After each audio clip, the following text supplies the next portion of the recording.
ഭരണഘടന അനുസരിച്ച് ഇന്ത്യൻ യൂണിയന്റെ എക്സിക്യൂട്ടീവ് അധികാരങ്ങൾ നിക്ഷിപ്തമായിരിക്കുന്നത് രാഷ്ട്രപതിയിലാണ്. എന്നാൽ ഈ അധികാരങ്ങൾ യഥാർത്ഥത്തിൽ അനുഭവിക്കുന്നത് പ്രധാനമന്ത്രിയുടെ നേതൃത്വത്തിലുള്ള ക്യാബിനറ്റാണ്. ഒരു രാഷ്ട്രത്തിന്റെ തലവനാണ് പ്രസിഡന്റ് അഥവാ രാഷ്ട്രപതി. കേന്ദ്രമന്ത്രിസഭയുടെ തലവൻ പ്രധാനമന്ത്രിയാണ്. ഇന്ത്യയുടെ പ്രഥമ പുരുഷൻ രാഷ്ട്രപതിയാണ്. ഇന്ത്യയുടെ സർവ്വസൈന്യാധിപൻ രാഷ്ട്രപതിയാണ്. രാഷ്ട്രപതിയെ തിരഞ്ഞെടുക്കുന്നത് പാർലമെന്റിലെയും സംസ്ഥാന നിയമസഭകളിലെയും തിരഞ്ഞെടുക്കപ്പെട്ട അംഗങ്ങൾ ഉൾക്കൊള്ളുന്ന ഇലക്ടറൽ കോളേജ് ആണ്.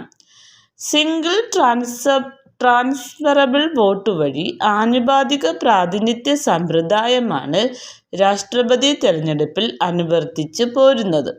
രാഷ്ട്രപതി തിരഞ്ഞെടുപ്പിന് നേതൃത്വം നൽകുന്നത് കേന്ദ്ര തിരഞ്ഞെടുപ്പ് കമ്മീഷനാണ്.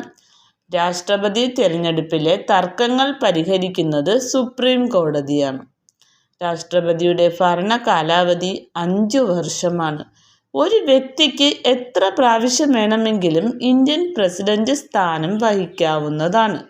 രാഷ്ട്രപതിക്ക് സത്യവാചകം ചൊല്ലിക്കൊടുക്കുന്നത് സുപ്രീം കോടതി ചീഫ് ജസ്റ്റിസ് ആണ്. രാഷ്ട്രപതി രാജിക്കത്ത് സമർപ്പിക്കുന്നത് ഉപരാഷ്ട്രപതിക്കാണ്. രാഷ്ട്രപതിയെ തൽസ്ഥാനത്ത് നിന്ന് നീക്കം ചെയ്യുന്നതിനുള്ള നടപടിക്രമത്തെ ഇംപീച്ച്മെന്റ് എന്ന് പറയുന്നു. രാഷ്ട്രപതിയെ ഇംപീച്ച് ചെയ്യുന്നതിനുള്ള ഏക കാരണം ഭരണഘടനാ ലംഘനമാണ്. രാഷ്ട്രപതിയെ ഇംപീച്ച് ചെയ്യുന്നതിനുള്ള ഭരണഘടനാ വകുപ്പ് എന്ന് പറയുന്നത് അനുച്ഛേദം 61 14 ദിവസത്തെ മുൻകൂർ നോട്ടീസ് നൽകിയതിനു ശേഷം രാജ്യസഭയിലെയോ ലോകസഭയിലോ ഇംപീച്ച്മെന്റ് പ്രമേയം അവതരിപ്പിക്കാവുന്നതാണ്. ഇംപീച്ച്മെന്റ് പ്രമേയം അവതരിപ്പിക്കാൻ സഭയുടെ 1/4 അംഗങ്ങളുടെ പിന്തുണ ആവശ്യമാണ്. ഇംപീച്ച്മെന്റ് പ്രമേയം പാസ്സാവണമെങ്കിൽ സഭയുടെ മൊത്തം അംഗസംഖ്യയുടെ 2/3 അതായത് 1/4 ഭൂരിപക്ഷം ആവശ്യമാണ്. ഇന്ത്യയിൽ ഇതുവരെ ഒരു രാഷ്ട്രപതിയെയും ഇംപീച്ച്മെന്റിന് വിധേയനാക്കിയിട്ടില്ല. രാഷ്ട്രപതി സ്ഥാനം ഒഴിവു വന്നാൽ എത്ര കാലത്തിനുള്ളിൽ പുതിയ രാഷ്ട്രപതിയെ തിരഞ്ഞെടുക്കാം? 6 മാസത്തിനുള്ളിൽ പുതിയ രാഷ്ട്രപതിയെ തിരഞ്ഞെടുക്കണം.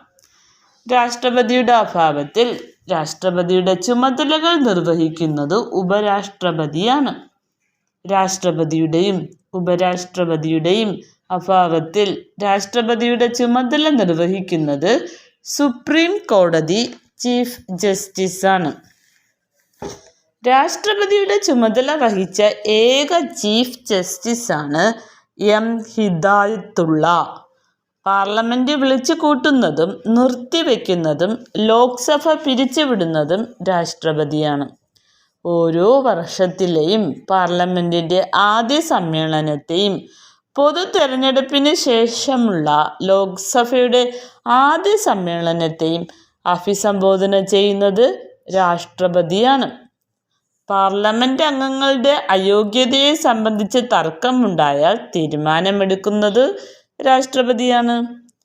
കേന്ദ്ര ഗവൺമെന്റിന്റെ നയപ്രഖ്യാപനം പാർലമെന്റിൽ വായിക്കുന്നത് രാഷ്ട്രപതിയാണ്. ഒരു കുറ്റവാളിക്ക് ഇന്ത്യയിലെ ഏതൊരു കോടതി നൽകിയ ശിക്ഷയും വധശിക്ഷ ഉൾപ്പെടെ ഇളവ് ചെയ്യുന്നതിനും മാപ്പ് നൽകുന്നതിനുമുള്ള അധികാരം രാഷ്ട്രപതിക്കുണ്ട്. പാർലമെന്റിലേക്ക് 14 അംഗങ്ങളെ രാഷ്ട്രപതിക്ക് നാമനിർദ്ദേശം ചെയ്യാം. ലോക്സഭയിലേക്ക് 2 അംഗങ്ങളെ രാഷ്ട്രപതിക്ക് നാമനിർദ്ദേശം ചെയ്യാം. രാജ്യസഭയിലേക്ക് 12 അംഗങ്ങളെ രാഷ്ട്രപതിക്ക് നാമനിർദ്ദേശം ചെയ്യാം. കല, സാഹിത്യം, ശാസ്ത്രം, സാമൂഹ്യ സേവനം എന്നീ മേഖലകളിൽ നിന്ന് 12 പേരെ രാജ്യസഭയിലേക്ക് രാഷ്ട്രപതിക്ക് നാമനിർദ്ദേശം ചെയ്യാം. ഭരണഘടനയുടെ 72 വകുപ്പ് അനുസരിച്ചാണ് രാഷ്ട്രപതി കുറ്റവാളികൾക്ക് മാപ്പ് നൽകുന്നത്. അനുച്ഛേദം 72. ഭരണഘടനയുടെ അനുച്ഛേദം 161 വകുപ്പ് അനുസരിച്ചാണ് കുറ്റവാളികൾക്ക് ഗവർണർ മാപ്പ് നൽകുന്നത്. പട്ടാള കോടതി ശിക്ഷ വിധിച്ച കുറ്റവാളികൾക്ക് മാപ്പ് നൽകുന്നത് രാഷ്ട്രപതിയാണ്. ഇന്ത്യൻ രാഷ്ട്രപതി തെരഞ്ഞെടുപ്പിൽ മത്സരിച്ച ആദ്യ വനിതയായിരുന്നു മനോഹര ഹോൾക്കർ. ഇന്ത്യയുടെ പ്രഥമ രാഷ്ട്രപതി ഡോക്ടർ രാജേന്ദ്ര പ്രസാദാണ്. രണ്ട് പ്രാവശ്യം രാഷ്ട്രപതിയായ ഏക വ്യക്തിയും ഡോക്ടർ രാജേന്ദ്ര പ്രസാദാണ്. ബീഹാർ ഗാന്ധി എന്നറിയപ്പെടുന്ന രാഷ്ട്രപതി ഡോക്ടർ രാജേന്ദ്ര പ്രസാദാണ്. ഇന്ത്യ ഡിവൈഡഡ്, ചമ്പാരൻ സത്യാഗ്രഹ എന്നിവ രചിച്ചത് ഡോക്ടർ രാജേന്ദ്ര പ്രസാദാണ്. ഏറ്റവും കൂടുതൽ കാലം രാഷ്ട്രപതിയായിരുന്നത് ഡോക്ടർ രാജേന്ദ്ര പ്രസാദാണ്. കേരള നിയമസഭയിൽ ചിത്രം അനാച്ഛാദനം ചെയ്യപ്പെട്ട ആദ്യ രാഷ്ട്രപതി ഡോക്ടർ രാജേന്ദ്ര പ്രസാദിൻ്റേതാണ്. ഏറ്റവും കുറച്ചു കാലം രാഷ്ട്രപതിയായിരുന്നത് സക്കീർ ഹുസൈൻ ആണ്. ചൈന സന്ദർശിച്ച ആദ്യ ഇന്ത്യൻ രാഷ്ട്രപതി ആർ വെങ്കിട്ടരാമനാണ്. തമിഴ്നാടിൻ്റെ വ്യവസായ ശില്പി എന്നറിയപ്പെടുന്ന രാഷ്ട്രപതി ആർ വെങ്കിട്ടരാമനാണ്. ഏറ്റവും പ്രായം കുറഞ്ഞ രാഷ്ട്രപതി നീലം സഞ്ജീവ റെഡ്ഡി ആയിരുന്നു. ഏറ്റവും പ്രായം കൂടിയ രാഷ്ട്രപതി കെ ആർ നാരായണനാണ്. രാഷ്ട്രപതിയാകുന്ന സമയത്ത് കെ ആർ നാരായണൻ്റെ പ്രായം 76 വയസ്സ് 271 ദിവസം. ഇന്ത്യയുടെ രണ്ടാമത്തെ രാഷ്ട്രപതിയായിരുന്നു ഡോക്ടർ എസ് രാധാകൃഷ്ണൻ. ഭരണഘടനാ പദവിയിലിരിക്കെ ഭാരതരത്നം നേടിയ ആദ്യ വ്യക്തിയായിരുന്നു ഡോക്ടർ എസ് രാധാകൃഷ്ണൻ. ആദ്യ മുസ്ലിം രാഷ്ട്രപതിയായിരുന്നു സക്കീർ ഹുസൈൻ. പ്ലേറ്റോയുടെ റിപ്പബ്ലിക് ഉറുദു ഭാഷയിലേക്ക് തർജ്ജമ ചെയ്ത ഇന്ത്യൻ പ്രസിഡന്റായിരുന്നു സക്കീർ ഹുസൈൻ. അധികാരത്തിലിരിക്കെ അന്തരിച്ച ആദ്യ രാഷ്ട്രപതിയായിരുന്നു ഡോക്ടർ സക്കീർ ഹുസൈൻ. അധികാരത്തിലിരിക്കെ അന്തരിച്ച രണ്ടാമത്തെ രാഷ്ട്രപതിയായിരുന്നു ഡോക്ടർ ഫക്രുദ്ദീൻ അലി അഹമ്മദ്. ഒരിക്കൽ രാഷ്ട്രപതി തെരഞ്ഞെടുപ്പിൽ പരാജയപ്പെട്ടതിന് ശേഷം രാഷ്ട്രപതിയായ ഏക വ്യക്തിയാണ് നീലം സഞ്ജീവ റെഡ്ഡി. കോൺഗ്രസ് സ്ഥാനാർത്ഥിയായിരുന്ന നീലം സഞ്ജീവ റെഡ്ഡിയെ രാഷ്ട്രപതി തെരഞ്ഞെടുപ്പിൽ പരാജയപ്പെടുത്തിയ സ്വതന്ത്ര സ്ഥാനാർത്ഥിയായിരുന്നു വി ഗിരി. 1969 ലോക്സഭ സ്പീക്കറായിരുന്നതിന് ശേഷം രാഷ്ട്രപതിയായത് നീലം സഞ്ജീവ റെഡ്ഡിയാണ്. ബിരുദധാരിയല്ലാത്ത ആദ്യ രാഷ്ട്രപതിയായിരുന്നു നീലം സഞ്ജീവ റെഡ്ഡി. മുഖ്യമന്ത്രിയായ ശേഷം രാഷ്ട്രപതിയായ ആദ്യ വ്യക്തിയായിരുന്നു നീലം സഞ്ജീവ റെഡ്ഡി. അമൃത്സറിലെ സുവർണ ക്ഷേത്രത്തിൽ ബ്ലൂ സ്റ്റാർ ഓപ്പറേഷൻ സമയത്ത് ഇന്ത്യൻ രാഷ്ട്രപതിയായിരുന്നു സെയിൽ സിംഗ്. ജ്ഞാനി എന്നറിയപ്പെട്ടിരുന്ന രാഷ്ട്രപതിയായിരുന്നു സെയിൽ സിംഗ്. കാർ അപകടത്തിൽ കൊല്ലപ്പെട്ട രാഷ്ട്രപതി സെയിൽ സിംഗ് ആയിരുന്നു. എതിരില്ലാതെ തിരഞ്ഞെടുക്കപ്പെട്ട ഏക രാഷ്ട്രപതി നീലം സഞ്ജീവ റെഡ്ഡിയാണ്. എതിരില്ലാതെ തിരഞ്ഞെടുക്കപ്പെട്ട ആദ്യ ഉപരാഷ്ട്രപതി ഡോക്ടർ എസ് രാധാകൃഷ്ണനാണ്. ദളിത് വിഭാഗത്തിൽ നിന്നുള്ള ആദ്യ രാഷ്ട്രപതി കെ ആർ നാരായണനാണ്.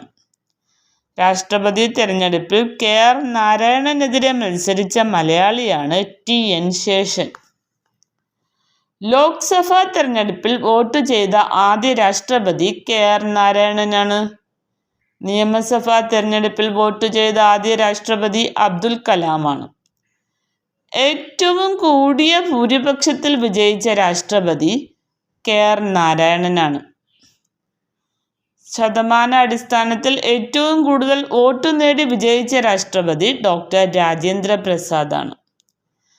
ഏറ്റവും കുറഞ്ഞ ഭൂരിപക്ഷത്തിൽ വിജയിച്ച രാഷ്ട്രപതി V ഗിരിയാണ്.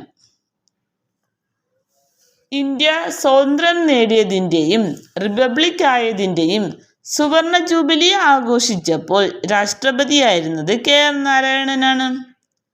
K R Narayanan national institute of visual science and arts സ്ഥിതി ചെയ്യുന്നത് കോട്ടയത്ത് തെക്കും തലയിലാണ്. മുൻ രാഷ്ട്രപതിമാരുടെ വാർഷിക പെൻഷൻ 9 ലക്ഷം രൂപയായിരുന്നു. രാഷ്ട്രപതിയുടെ ശമ്പളത്തെയും ആനുകൂല്യങ്ങളെയും കുറിച്ച് പ്രതിപാദിക്കുന്ന പട്ടികയാണ് രണ്ടാം പട്ടിക. മുൻ രാഷ്ട്രപതിയെ പരാജയപ്പെടുത്തി രാഷ്ട്രപതിയായ ഏക വ്യക്തിയാണ് ശ്രീമതി പ്രതിഭ പട്ടേൽ. ഭൈറോൺ സിംഗ് ശെഖാവത്തിനെയാണ് പരാജയപ്പെടുത്തിയത്. ഇന്ത്യൻ രാഷ്ട്രപതിയായ പ്രഥമ വനിത പ്രതിഭ പട്ടേലാണ്.